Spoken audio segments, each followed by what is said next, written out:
வணக்கங்க. திருமந்திரம் தொடரில் 38வது பாடல். இந்த 38வது பாடல்ல அவர் பிதற்றுதல் அப்படிங்கிற ஒரு வார்த்தையை பயன்படுத்துறார். பிதற்றுதல் அப்படின்னா ஒரே ஒரு வார்த்தையை திருப்பி திருப்பி சொல்றது. ஒரே ஒரு விஷயத்தை திருப்பி திருப்பி சொல்லக்கூடியதுக்கு தான் பிதற்றுதல்னு சொல்லி பேரு. அப்ப திருமூலர் எந்த ஒரு விஷயத்தை திருப்பி திருப்பி சொல்லிக்கிட்டு இருக்காரு?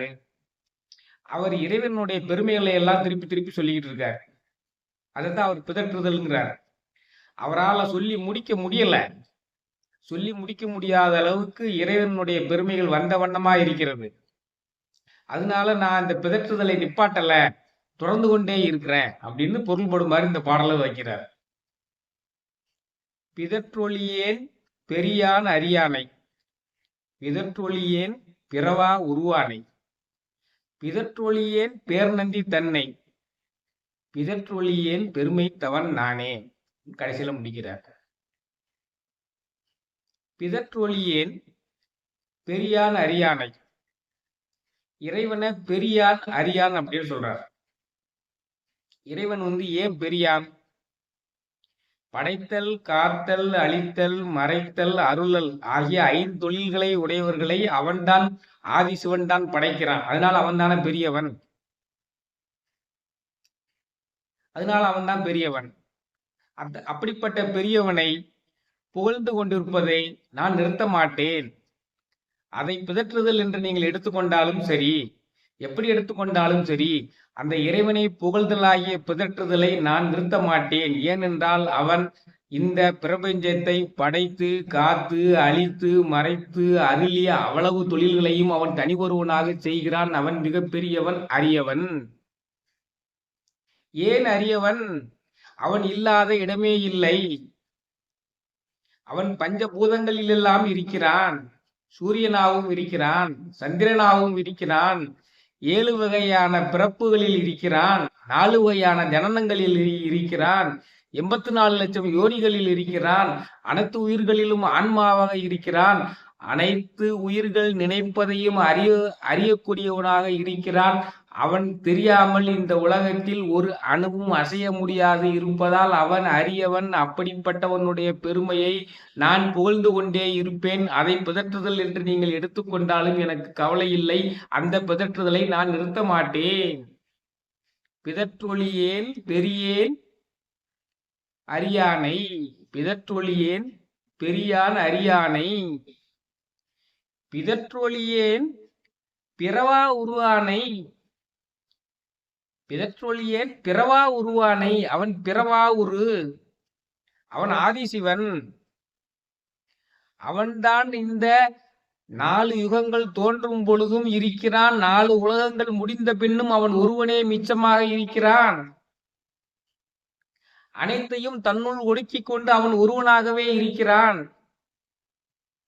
4 யுகங்களிலும் தொடர்ந்து இருக்கக்கூடியவன் அவன் ஒருவனே. அவன் ஒவ்வொரு யுகத்திற்கும் பிறக்க மாட்டான், இறக்க மாட்டான். மீதி எல்லா சக்திகளும் தத்துவங்களும் ஒவ்வொரு யுகங்களிலும் பிறக்க வைக்கப்படுகின்றன அல்லது படைக்க வைக்கப்படுகின்றன. அந்த யுகங்கள் முடிந்தவுடன் அந்த ஆதிசிவனுள்ளேயே ஒடுக்கப்படுகின்றன. மற்ற தத்துவங்கள் அனைத்துமே 36 தத்துவங்களும் அவனுள், இந்த பிரபஞ்சம் இந்த யுகம் முடிந்தவுடன் அவனுள்ளேயே ஒடுங்கி விடுகின்றன. ஒவ்வொரு யுகம் புதிதாக தோன்றும் பொழுதும் அவன் ஒருவனே அனைத்தையும் தோற்றுவிக்கிறான். அவன் யுகங்களை கடந்து நிற்கிறான், காலங்களை வென்று நிற்கிறான். அவன் பிறவா உருவான். அவன் பேரொளி பிளம்பாக இந்த பிரபஞ்சம் முழுவதும் நிறைந்திருக்கிறான். நம்மளுடைய உடலுக்குள்ளும் உள்ளத்துக்குள்ளே பேரொளி பிளம்பாக இருக்கிறான், பிறவா உருவானாக. அருட்பெருஞ்சோதி, அருட்பெருஞ்சோதி, தனிப்பெருங்கருணை, அருட்பெருஞ்சோதி. முதலாக உள்ள அருட்பெருஞ்சோதி இந்த பிரபஞ்சத்தில் பேரொளி பிளம்பாக இருக்கக்கூடிய திருவண்ணாமலையில் ஜோதி பிளம்பாக பிரம்மனுக்கும் விஷ்ணுவனுக்கும் காட்சி கொடுத்த அந்த ஆதிசிவன். 2வது அருட்பெருஞ்சோதி நம் உள்ளத்துக்குள்ளே ஒளியாக இருக்கக்கூடிய ஆதிசிவன். அவன் பிறவா உருவான். ஏனென்றால் பேரொளி பிளம்பாக அவன் என்றென்றும் நிலைத்து நிற்கிறான், யுகங்களை கடந்து நிற்கிறான், காலங்களை வென்று நிற்கிறான். ஏனென்றால் காலங்களை படைப்பவன் அவனே. அப்படிப்பட்டவனை நான் புகழ்ந்து கொண்டிருப்பேன், என்றென்றும் புகழ்ந்து கொண்டிருப்பேன். புகழ்ந்து கொண்டிருப்பதை நிறுத்தாமல் இருப்பேன். அதை நான் பிதற்றுகின்றேன், நீங்கள் எடுத்துக்கொண்டாலும் எனக்கு கவலை இல்லை. பிதற்றொழியேன் பெரியான் அரியானை, பிதற்றொழியேன் பிறவா உருவானை, பிதற்றொழியேன் பேர்நந்தி தன்னை. சரி, இந்த உலகங்களை எல்லாம் படைத்து விட்டானே, அந்த உலகங்களுக்கு வாழ்பவர்களுக்கு ஞானத்தை அளிக்கக்கூடிய ஞான குருவாக இருப்பவனும் அவன்தான். அந்தந்த ஜீவாத்மாக்களின் முயற்சிக்கு தகுந்தபடி அவனே ஞான குருவாக வெளிப்பட்டு ஒவ்வொருவரையும் வழிகாட்டி கடைத்தேற்ற செய்கிறான். அப்படிப்பட்டவனுடைய பெருமையை நான் புகழ்ந்து கொண்டே இருப்பேன். அதை பிதற்றுகின்றேன் என்று நீங்கள் சொன்னாலும் எனக்கு கவலை இல்லை. பிதற்றொழியேன் பேர்நந்தி தன்னை. அவன்தான் ரிக்கி, அஜூர், சாம, அதர்வன 4 வேதங்களை படைத்தவன். அந்த வேதங்களின் 6 கூறுகளை படித்தவன். அவனே எண்ணில் அலங்காத ஆகமங்களை படித்தவன். அண்ணல் அருளால் அருளும் சிவாகமும் எண்ணிலி கோடி தொகுத்திடும் ஆயினும் அண்ணல் அருளன்றி அறிவார்க்கு அன்றி எண்ணிலி கோடியும் நீர்மேல் எழுத்தே. எண்ணிக்கை இல்லாத ஆகமங்களை படைத்திருக்கிறானே அவன். அவனுடைய அருள் இருந்தால்தான் அந்த ஆகமங்களை உணர முடியும். அவனுடைய அருள் இல்லாதவர்களுக்கு அது நீர்மேல் எழுத்தாக மறைந்துவிடும். அதே மாதிரிதான் வேதங்களை படைத்திருக்கிறான். ரிக்கேஜூர், சாம, அதர்வன வேதங்களை படைத்திருக்கிறான். உலகத்துக்கே ஞான குருவாக வழிகாட்டி இருக்கிறான். அந்த வேதங்களின் 6 கூறுகளை படைத்திருக்கிறான்.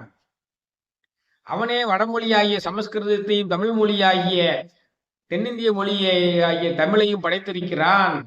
ஆரியும் கோடியும் வார்படி தூங்க நின்று ஏரியும் நின்றங்கு இழைக்கின்ற காலத்து ஆரியமும் தமிழும் உடனே சொல்லி காரிகையார்க்கு கருணை புரிந்தானே. ஆரியமும் தமிழும் உடனே சொல்லி காரிகையார்க்கு கருணை புரிந்தானே. பார்வதிக்கு வடமொழி ஆகிய சமஸ்கிருதத்தையும் தமிழ் மொழியையும் ஒரே சமயத்துல சொல்லி கொடுத்திருக்கிறான். அப்போ இந்த தமிழ் மொழியை தோற்றுவித்தவன் ஆதிசிவன், சமஸ்கிருதத்தை தோற்றுவித்தவன் ஆதிசிவன். இரண்டும் 2 கண்களை போன்றவை. வட இந்திய மொழிகள் எல்லாம் சமஸ்கிருதத்திலிருந்து தோன்றியவை, தென்னிந்திய மொழிகள் எல்லாம் தமிழிலிருந்து தோன்றியவை. அப்படிப்பட்ட நந்தியினுடைய புகழை நான் பேசிக்கொண்டே இருப்பேன், சொல்லிக்கொண்டே இருப்பேன், புகழ்ந்து கொண்டே இருப்பேன். அதை பிதற்றுவது என்று நீங்கள் எடுத்துக்கொண்டாலும் கவலை இல்லை. பிதற்றொழியேன் பேர்நந்தி தன்னை, பிதற்றொழியேன் பெருமைத்தவன் நானே. எத்தனையோ பேர் தவமை இயற்றினார்கள், எத்தனையோ பேரு தவம் இயற்றினார்கள். அவர்களுக்கெல்லாம் இந்த பாக்கியம் கிடைக்கவில்லை.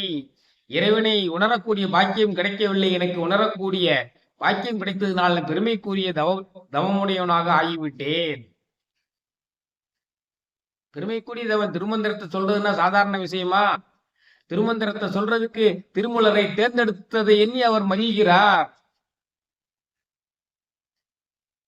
திருமூலரை தேர்ந்தெடுத்து அவர் வாயிலாக இந்த திருமந்திரத்தை சொல்ல வைத்ததை பெருமைக்குரிய தவப்பயனாக அவர் கருதுகிறார். பெருமைக்குரிய தவப்பயன் தானே திருமந்திரத்தை அருள்வது. ஏனென்றால் திருமூலரை அவர் பொதிகை மலையை நோக்கி செல்ல இருந்தவரை தடுத்து ஆட்கொண்டு திருவாவடுதுறையிலேயே தங்க வைத்து திருவாவடுதுறை போதி மரத்தின் கீழ் தவமியற்ற வைத்து அதில் அவருடைய பக்தியை தவத்தை உணர்ந்து இறைவனே அவனுள் தோன்றி சொல்லியதுதான் இந்த திருமந்திரம். தமிழில் உள்ள மிகச்சிறந்த ஆகமம் நூல். அப்ப நான் பெருமை தவமுடையவன் தானே. நான் என்னை பெருமை தவமுடையவனாக ஆக்கிய இந்த இறைவனுடைய பெருமைகளை எல்லாம் சொல்லிக்கொண்டே இருப்பேன், பாடிக்கொண்டே இருப்பேன், புகழ்ந்து கொண்டே இருப்பேன். அதை பிதற்றுகின்றேன் என்று உலகத்தோர் சொன்னாலும் கவலை இல்லை. விண்ணை நின்றென்னே பிறவி பெறுவது, முன்னை நன்றாக முயல்தவம் செய்கிலர், என்னை நன்றாக இறைவன் படைத்தனன், தன்னை நன்றாக தமிழ் செய்யுமாறேன்னு அவரே ஒரு பாட்டுல சொல்றாரு. பின்னை நின்றென்னே பிறவி பெறுவது, முன்னை நன்றாக முயல் தவம் செய்கிலர். எனக்கு முன்னால் எத்தனையோ பேர் சரியான முறையில் தவம் செய்யவில்லை. ஆனால் என்னுடைய தவத்தை இறைவன் மெச்சி என்னை நன்றாக இறைவன் படைத்தனன், தன்னை நன்றாக தமிழ் செய்யுமாறே என்னை தேர்ந்தெடுத்து இந்த திருமந்திரத்தை சொல்ல வைத்தான் என்றால் அது பெருமைக்குரிய விஷயம்தானே.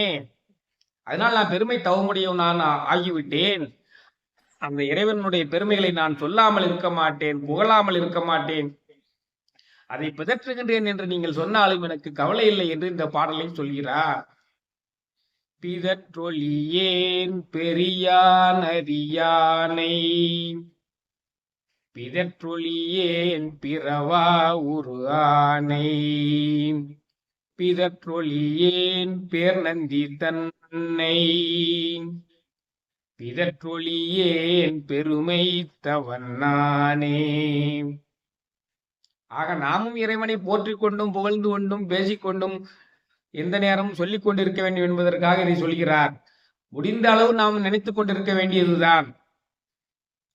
முடிந்த அளவு இறைவனை நினைத்துக் கொண்டிருப்போம்.